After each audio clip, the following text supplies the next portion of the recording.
ano nyo, ano po yung criteria sa judging Criteria for judging.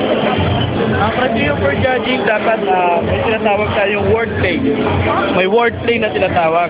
Yung wordplay na tinatawag, dapat kapag laro-laro mo yung salita, for example, wordplay. Anong magandang wordplay?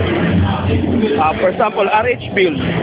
Pwede mo siyang gamitin for the beer na RH, then hindi ka nagbibil. Ganon.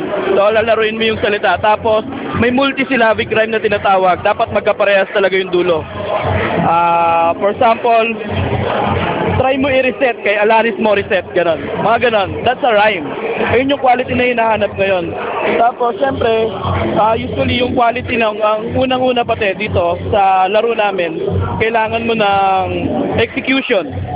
Execution, timing, tapos sabay, syempre yung kung paano mo hahatakin yung impact ng audience para mapasunod mo sila. Once na mapasunod mo kasi yung audience, ibig sabihin nasa yung momentum, mahirap na agawin yon. Kaya yung kabilang side, dapat mag-create din siya ng kakaibang para ma-balance. Like yung ginawa ni, kung mapapanood mo yung Looney, Abra, and then Smaglas, Shea. Ganon yung, kung makikita mo ng tao, inagaw ni Smaglas yung crowd galing kay Abra, then nabalik niya. Kaya malakas yung impact. Although kung hahasain mo yon, round 1, 2, parehas na parehas sila.